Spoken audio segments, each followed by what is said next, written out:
Hey Bookies, welcome back to the Discovering You podcast with it's your girl Marina Xavier. If you are new here, welcome. And if you are returning, oh my Lord, I appreciate you. I love you. Okay, it's enough singing. I should say that I don't really know how to intro this, so I'm just gonna dive in. I'll see you guys on the other side. How is everybody doing today? I hope we're having a great, amazing Thursday. I know I am, for the simple fact that today I go on vacation. I'm actually going to go to Lithuania. Out of all places in Europe, I'm going to Lithuania. I don't think it sounds that fancy. We're going there because my son goes there every summer, and I finally have the life and the opportunity to join him. So I will be joining him. You know what, yesterday when I made my video, I was like, bro, why do I always get on camera with chapped ass lips? So hold on, I'll be right back. Let me get some chapstick, because what the hell? What the hell, Beyonce? And we're back. We're glam. We're totally freaking out. I mean, come on. For sure, number one. So I was watching this podcast this morning. It was so good. And it was pretty much talking about like the quantum physics field of manifesting. And usually I don't like watching those things at this grown ass age in my healing journey or in my spiritual journey, because usually I'm like, I've heard all this stuff before. None of it really sits with me or whatever. But this podcast, it actually did sit with me, because they were talking about manifesting in a way that I never noticed I wasn't doing it right. So pretty much she said, like, when you're trying to create a new life or whatever, before those things can come into fruition, you have to create the energy field for it to be welcomed into your world. And I'm always creating the energy field. I do all the things. I act as if I'm the person. But then I realized after saying that, I act as if I'm the person, like the actor that I am. So there is a difference between acting like I'm that person in its complete self and recognizing that I'm an actor. If that it's hard for me to really put it into verbiage, but one version of you is really that person. You move like that person, you talk like that person, you're doing the things that your future self, your higher self would actually be doing. On the other hand, you're doing things saying, I think my future self would do it this way, so I'm going to do it that way. Or in this moment, my future self would be making a video, so I'm going to make a video. Instead of saying, I'm going to make a video because I want to make a video. One of them is pretending to be a version of you, and the other one is owning the new version of you. And I didn't even notice that I do that, but I absolutely have been doing that for years. I have been pretending to be this future version of me.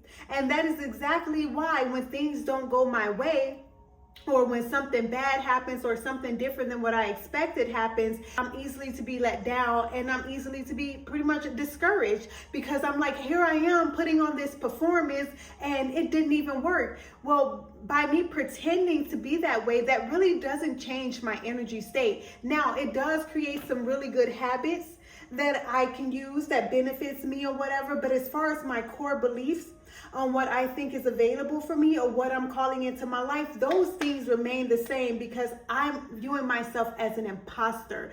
I'm saying I'm pretending to be that future version of me, hoping I can call in the reality. Okay, today I did something a little different. Instead of saying I'm going to act like the future version of myself, I said I am the future version of myself, okay? When I was at work, instead of viewing my patients as patients, I was calling them clients. Instead of viewing my calls as whatever calls I may be making at work, I was viewing them as meetings, as collaborations. So especially if I was messaging someone on Teams, I would be saying, let me collaborate with them and see what they think about this idea. When I was updating a chart, I was really updating portfolios. Like, I changed the narrative of what was going on. And honestly, you guys, it felt good. I really got into this like la la land. And I remember this girl telling me that she worked 7 night shifts straight, and I'm like, how the hell did you do that? And she pretty much said, like, by night 3 she was pretending that she was working in a hospital. Like, I think she's a CNA, maybe she wants to be a nurse or something, but she was pretending to have a different role than what she did. And by like day 3, she was in flow state. It didn't even feel like work. And honestly, when I was doing this, it taught me 2 things. A, the mind is powerful and you can convince it to believe whatever scenarios you want it to believe. And B, when I make it, I don't want to have a lot of clients, because baby, I want to be done by 1. I don't want no heavy clients. If you don't know what you want, I ain't gonna be the girl that you come to. Nah, I take that back. I help some of y'all. You could be lost in the sauce but have a desire. But if you just lost in the sauce and complaining, I ain't gonna be the person for you, because no way. Anyways, I was like really vibing with that. It was really fun and it made the calls not seem bad. It was so natural to me or whatever. And I was like, okay, and when I'm done with my calls, I'm gonna set up my video, because I want to make sure I do a video before I go on my trip. Like, I romanticized the entire process, and it really took the heaviness off of it. Because before I was thinking like, how do you process being in a situation that when you do it, it doesn't feel good to your body? You have to pay attention to that. You have to pay attention to that to even know what you need to change in life, right? So you can't just ignore being at work feels uncomfortable to me or whatever. Even though I love my job, I'm just a little stressed about certain things right now, but you can't just ignore that feeling. So instead of trying to ignore the feeling, try to romanticize it, because you may not be able to get rid of it, right? You probably have to deal with it for a little bit longer. And if that's the case, act about it the way your future self would, but not like you're pretending to be your future self. You're actually your future self, right? And another example of that is like, if you're saying things like, I'm going to do my skincare because that's what my future self would do. No, I'm doing my skincare. You change the I'm going to or it would be to it is. It's factual behavior happening in this moment. And then you watch how it makes you feel. And like I said in my previous video, if something makes you feel good, you're going to keep doing more of it. Another thing that she was saying in that podcast was pretty much like, if you're doing something to have a manifestation, there's a difference between something being paused and not working out because maybe there's an internal blockage versus you just needed to be more patient.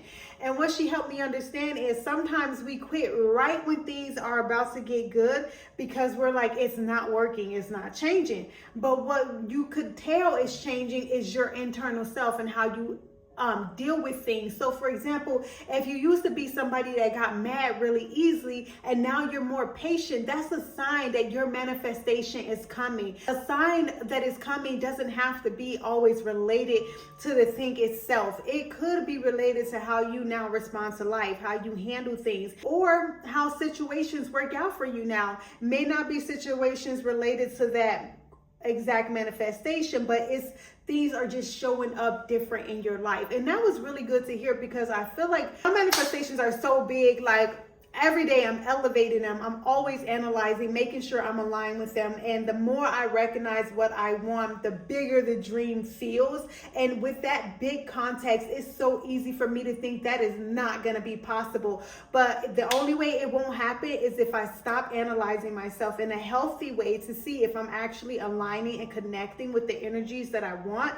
And now that I know that beforehand, I was just pretending to be that version of me, I've changed, y'all. I've changed so damn much. My voice is changing. I don't know if y'all can see it or hear it every now and then, but there's this country ass accent that's coming out. And it's not me doing it intentionally. I have no idea. We see it's happening right now. I have no idea where that is coming from. But if you look at some of my older videos or like any other social medias, I was not talking like that, and it just comes and goes. So I think I'm truly changing, and I did not know that I would be a person that sounds country. Maybe I don't know where the hell it's coming from, but that is like my testimony to myself that, girl, you are changing. You changing hardcore or whatever. And I don't know why I couldn't end up having like let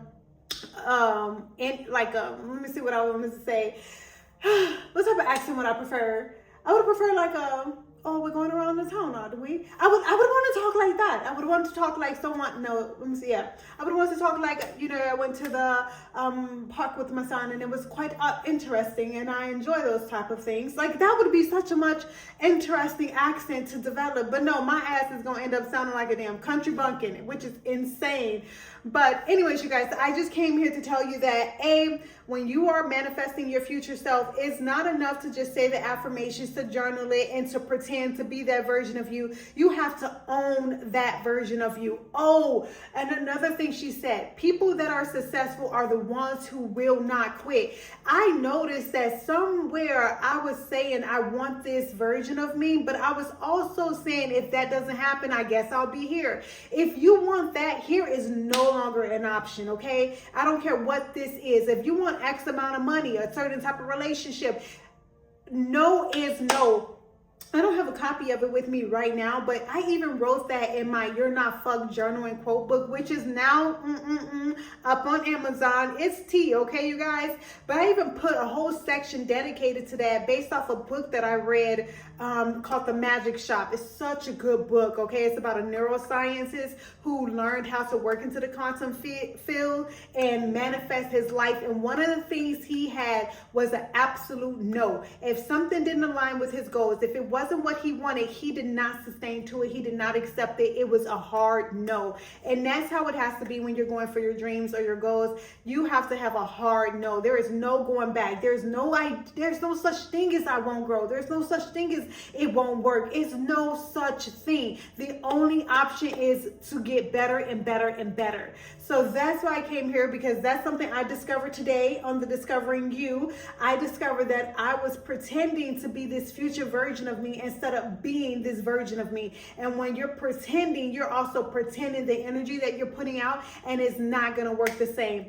And if you take a second and take a breath and analyze how you've been showing up, you can ask yourself, have I been being the person, or have I been pretending to be the person? And that might be where your block was at. And I think that was one part of my block. And Lord, please don't let me have no more damn blocks.